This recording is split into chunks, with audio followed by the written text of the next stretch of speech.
ಎಲ್ರಿಗೂ ನಮಸ್ಕಾರ. ಎಲ್ಲರಿಗೂ ಉಷಾಂತರಂಗ ಯೂಟ್ಯೂಬ್ ಚಾನಲ್ಗೆ ಸ್ವಾಗತ. ಈಗ ರೇಷನ್ ಕಾರ್ಡ್ ಬಗ್ಗೆ ಕೆಲವು ಹೊಸ ಬದಲಾವಣೆಯನ್ನು ಮಾಡಿದ್ದಾರೆ. ಅಂದರೆ ಹೊಸದಾಗಿ ಏನಲ್ಲ, ಮುಂಚೆನೇ ಇತ್ತು, ಬಟ್ ಇವಾಗ ಅದನ್ನು ಇನ್ನೂ ಸ್ಟ್ರಿಕ್ಟಾಗಿ ಫಾಲೋ ಮಾಡಬೇಕು ಅಂದ್ಬಿಟ್ಟು ಆಹಾರ ಇಲಾಖೆಯಿಂದ ಮಾಹಿತಿ ಬಂದಿರೋದು. ಇದು ತುಂಬಾ ಇಂಪಾರ್ಟೆಂಟು, ಪ್ರತಿಯೊಬ್ಬರು ಕೂಡ ತಿಳ್ಕೊಳ್ಳೇಬೇಕು. ಹಾಗಾಗಿ ವಿಡಿಯೋನ ಸ್ಕಿಪ್ ಮಾಡಬೇಡಿ, ಸಂಪೂರ್ಣವಾಗಿ ವಿಡಿಯೋನ ನೋಡಿ. ಯಾರೆಲ್ಲ ಹೊಸಬ್ರು ಚಾನಲ್ ನೋಡ್ತಾ ಇದ್ದೀರಾ, ನನ್ನ ಹೆಸರು ಉಷಾಂತರಂಗ ಚಾನಲ್ನ ಸಬ್ಸ್ಕ್ರೈಬ್ ಮಾಡಿ, ಹಾಗೆ ಬೆಲ್ ಐಕನ್ನಲ್ಲಿ ಆನ್ ಅಂತ ಸೆಲೆಕ್ಟ್ ಮಾಡ್ಕೊಳ್ಳೋದನ್ನ ಮರಿಬೇಡಿ. ಹಾಗೆ ನೀವು ನನ್ನ ಇನ್ಸ್ಟಾಗ್ರಾಮ್ ಅಕೌಂಟಲ್ಲೂ ಕೂಡ ಫಾಲೋ ಮಾಡ್ಬೋದು, ಲಿಂಕ್ ಡಿಸ್ಕ್ರಿಪ್ಷನಲ್ಲಿ ಇರುತ್ತೆ. ಬನ್ನಿ ಇವತ್ತಿನ ವಿಡಿಯೋನ ಕ್ವಿಕ್ಕಾಗಿ ಸ್ಟಾರ್ಟ್ ಮಾಡೋಣ.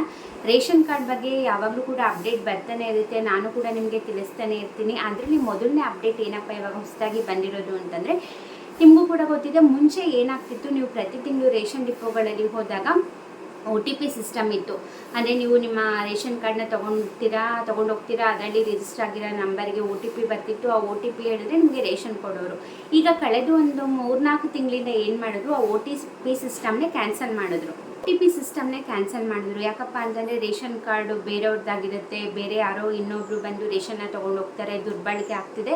ಹಾಗಾಗಿ ತಮ್ಮ ಇಂಪ್ರೆಷನ್ನೇ ಕೊಟ್ಬಿಟ್ಟು ಇನ್ನು ಮುಂದೆ ಪ್ರತಿ ತಿಂಗಳು ರೇಷನ್ ಡಿಪೋನಲ್ಲಿ ರೇಷನ್ ತೊಗೋಬೇಕು ಅಂದ್ಬಿಟ್ಟು ಈಗೊಂದು 5-6 ತಿಂಗಳಿಂದನೇ ಈ ಸಿಸ್ಟಮ್ನ ಜಾರಿಗೆ ತಂದಿದ್ರು. ಬಟ್ ಏನಾಗ್ತಿದೆ ಅಂತಂದರೆ, ಇವಾಗ ಇವರು ಜಾರಿಗೆ ತಂದುಬಿಡ್ತಾರೆ, ಬೇರೆ ಬೇರೆ ಹೊಸ ನಿಯಮಗಳನ್ನ ತಂದುಬಿಡ್ತಾರೆ. ಬಟ್ ಈಗ ಏನಾಗ್ತಿದೆ ಅಂದರೆ, ಸರ್ವರ್ ಪ್ರಾಬ್ಲಮ್ ಸಾಕಷ್ಟು ಬರ್ತಿದೆ. ಈಗ ಮುಂಚೆ ಏನಾಗ್ತಿತ್ತು ಅಂದರೆ, OTP ಬಂದ್ಬಿಡೋದು, ಅವರವರ ಮೊಬೈಲ್ಗೆ OTP ಹೇಳೋರು ತಗೊಳ್ಳೋರು. ಇವಾಗ ತಮ್ಮ ಇಂಪ್ರೆಷನ್ ಆಗಿದ್ದರಿಂದ ಆ ತಮ್ಮ ಇಂಪ್ರೆಷನ್ ಕೊಟ್ಟು ಅದು ಸರ್ವರಿಗೆ ರೀಚ್ ಆಗಿ ಅಲ್ಲಿಂದ ಅಪ್ರೂವಲ್ ಬಂದ್ರೇ ಇವರು ಆ ತಿಂಗಳು ರೇಷನ್ನ ಕೊಡೋದು.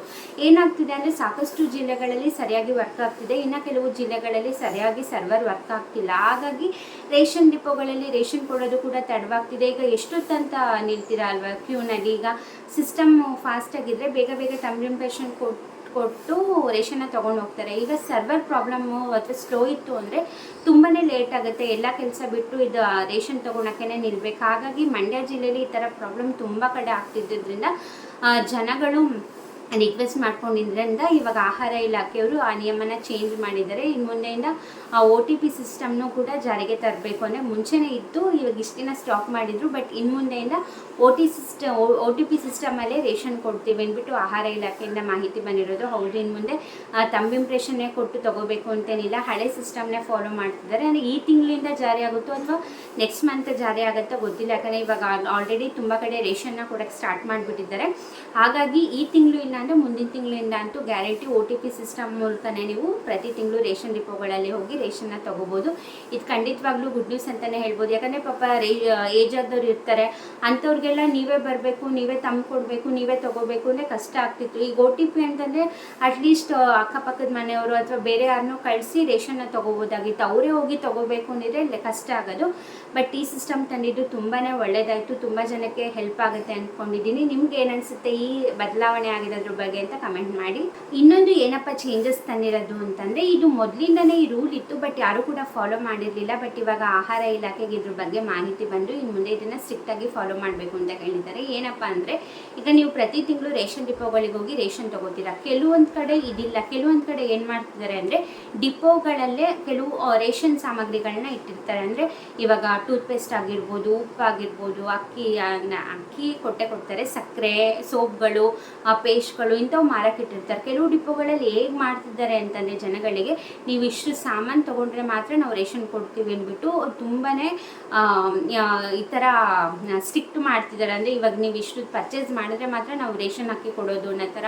ಹಾಗಾಗಿ ಪಾಪ ಏನು ಮಾಡ್ತಾರೆ, 1 to double ಇಲ್ಲಿ ಎಷ್ಟು ರೇಟ್ ಹೇಳಿದ್ರು ಕೂಡ ಕೊಟ್ಟು ರೇಷನ್ ಬೇಕಲ್ಲ ಅಂದ್ಬಿಟ್ಟಾರು ಇಲ್ಲಿ ಅವ್ರು ಎಷ್ಟು ಹೇಳ್ತಾರೋ ಅಷ್ಟು ಪರ್ಚೇಸ್ ಮಾಡಿ ಅಕ್ಕಿ ತೊಗೋತಿದ್ದಾರೆ. ಇದು ಇಲಾಖೆಯ ಗಮನಕ್ಕೆ ಬಂದು ಇದನ್ನ ಸ್ಟ್ರಿಕ್ಟಾಗಿ ಪಾಲಿಸಬೇಕು ಅಂತ ಹೇಳ್ತಿದ್ದಾರೆ. ಈಗ ಯಾವ ಡಿಪೋಗಳಲ್ಲಿ ಯಾವುದೇ ಬೇರೆ ವಸ್ತುಗಳು ಮಾರಾಟ ಮಾಡೋ ಹಾಗಿಲ್ಲ, ಅಥವಾ ದುಡ್ಡು ಕೊಟ್ಟು ಇಷ್ಟೇ ತೊಗೊಳ್ಳಿ ಅಷ್ಟೇ ತಗೊಳ್ಳಿ ಅಥವಾ ಅಕ್ಕಿಗೆ ಇಷ್ಟು ಕೊಡಿ ಅಂತ. ಯಾಕಂದರೆ ಈಗ BPL card, APL Antyodaya card ಇರೋರಿಗೆ ಫುಲ್ಲು ಫ್ರೀ ಅಕ್ಕಿ.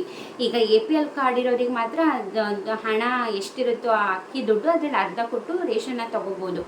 ಬಟ್ ಅದು ಬಿಟ್ಟು ಇವಾಗ ಸೋಪ್ ಇದೆ, ಪೇಸ್ಟ್ ತೊಗೊಳ್ಳಿ, ಎಣ್ಣೆ ತೊಗೊಳ್ಳಿ, ಅದು ತೊಗೊಳ್ಳಿ, ಇದು ತೊಗೊಳ್ಳಿ ಅಂತ ಏನಾರ ಮಾರಾಟ ಮಾಡ್ತಿದ್ದಾರೆ ಡಿಪೋಗಳಲ್ಲಿ ಅಂದರೆ, ನೀವು ಖಂಡಿತವಾಗ್ಲೂ ಆಹಾರ ಇಲಾಖೆಗೆ ಹೋಗಿ ಕಂಪ್ಲೇಂಟ್ ಕೊಡ್ಬೋದು. ಆಹಾರ ವೆಬ್ಸೈಟಲ್ಲಿ ಆಗಿರ್ಬೋದು, ಅಥವಾ ನಿಮ್ಮ ಹತ್ತಿರದ ಆಹಾರ ಇಲಾಖೆಗೆ ಹೋಗಿ ನೀವು ಕಂಪ್ಲೇಂಟ್ ಕೊಟ್ಟರೆ ಅವ್ರು ಖಂಡಿತ ಸೀರಿಯಸ್ ಆ್ಯಕ್ಷನ್ ತೊಗೋತಾರೆ. ಯಾಕಂದರೆ ಇದು ಆಹಾರ ಇಲಾಖೆಯಿಂದನೇ ಅಧಿಕೃತವಾಗಿ ಮಾಹಿತಿ ಬಂದಿರೋದು. ಸಾಕಷ್ಟು ಜನ ಕಂಪ್ಲೇಂಟ್ ಕೊಟ್ಟಿದ್ದಾರೆ ಆಹಾರ ಇಲಾಖೆಗೆ, ಈ ಥರ ರೇಷನ್ ಡಿಪೋಗಳಲ್ಲಿ ಫೋರ್ಸ್ ಮಾಡ್ತಾರೆ, ನೀವು ಇಷ್ಟುದೇ 200 ರೂಪಾಯಿದು ಸಾಮಾನು ತೊಗೊಂಡ್ರೆ ಮಾತ್ರ ನಾವು ಅಕ್ಕಿ ಕೊಡೋದು, 500 ರೂಪಾಯಿ ತೊಗೊಂಡ್ರೆ ನಿಜವಾಗ್ಲೂ ತುಂಬ ರೇಷನ್ ಡಿಪೋಗಳಲ್ಲಿ ಇದನ್ನು ಮಾಡ್ತಿದ್ದಾರೆ. ಅವರೇ ಸ್ವಂತ ಸಾಮಾನುಗಳನ್ನ ತಂದಿಟ್ಕೊಂಡು ನೀವು ಇಷ್ಟು ತೊಗೊಂಡ್ರೆ ಮಾತ್ರ ನಾವು ಅಕ್ಕಿ ಕೊಡ್ತೀವಿ ಅಂದ್ಬಿಟ್ಟು. ಹಾಗಾಗಿ ಇದು ತುಂಬ ಜಾಸ್ತಿ ಆಗಿದ್ದರಿಂದ ಸಾಕಷ್ಟು ಜನ ಆಹಾರ ಇಲಾಖೆ ಕಂಪ್ಲೇಂಟ್ ಕೊಟ್ಟಿದ್ದಾರೆ. ಹಾಗಾಗಿ ಈ ನಿಯಮನ ಜಾರಿಗೆ ತಂದಿದ್ದಾರೆ. ಖಂಡಿತ ನೀವೇನಾದರೂ ನಿಮ್ಮ ರೇಷನ್ ಡಿಪೋಗಳಲ್ಲಿ ಈ ಥರ ಮಾಡ್ತಿದ್ದಾರೆ ಅಂದರೆ ಖಂಡಿತ ಆಹಾರ ಇಲಾಖೆಗೆ ಹೋಗಿ ಕಂಪ್ಲೇಂಟ್ನ ಕೊಡಬಹುದು ನೀವು. ಇದು ಸದ್ಯಕ್ಕೆ ರೇಷನ್ ಕಾರ್ಡ್ಗೆ ಸಂಬಂಧಪಟ್ಟಂಗೆ ಆಹಾರ ಇಲಾಖೆಯಿಂದ ಬಂದಿರುವಂತಹ ಅಪ್ಡೇಟ್ ಆಗಿರ್ಬೋದು. ಇದೇ ಥರ ಅಪ್ಡೇಟ್ಗೋಸ್ಕರ ಪ್ಲೀಸ್ ಚಾನಲ್ನ ಸಬ್ಸ್ಕ್ರೈಬ್ ಮಾಡಿ. ಹಾಗೆ ಯಾರೆಲ್ಲ ಸಬ್ಸ್ಕ್ರೈಬ್ ಮಾಡ್ಕೊಂಡು ನೋಡ್ತಾ ಇದ್ದೀರಾ, thank you so much. Subscribe ಒಂದೇ ಅಲ್ಲ, ಪಕ್ಕದಲ್ಲಿರೋ ಬೆಲ್ ಐಕನಲ್ಲೂ ಆನ್ ಅಂತ ಸೆಲೆಕ್ಟ್ ಮಾಡ್ಕೊಳ್ಳಿ. ಯಾರೆಲ್ಲ ಸಬ್ಸ್ಕ್ರೈಬ್ ಮಾಡ್ಕೊಂಡು ನೋಡ್ತಾ ಇದ್ದೀರಾ, ಥ್ಯಾಂಕ್ ಯು. ಹಾಗೆ ವಿಡಿಯೋ ಇಷ್ಟ ಆದರೆ ವಿಡಿಯೋಗೆ ಲೈಕ್ ಮಾಡೋದನ್ನ ಕೂಡ ಮರಿಬೇಡಿ. ಹಾಗೆ ಇನ್ಸ್ಟಾಗ್ರಾಮ್ ಅಕೌಂಟಲ್ಲೂ ಕೂಡ ಫಾಲೋ ಮಾಡ್ಬೋದು, ಲಿಂಕ್ ಡಿಸ್ಕ್ರಿಪ್ಷನ್ನಲ್ಲಿರುತ್ತೆ. ನಿಮ್ಮ ಸಪೋರ್ಟ್ ನಮ್ಗೆ ತುಂಬಾ ಮೋಟಿವೇಶನ್ ಸಿಗುತ್ತೆ, ದಯವಿಟ್ಟು ಸಪೋರ್ಟ್ ಮಾಡಿ. ಇಷ್ಟೊತ್ತು ವಿಡಿಯೋ ನೋಡಿದ್ದಕ್ಕೆ ಥ್ಯಾಂಕ್ ಯು ಸೊ ಮಚ್.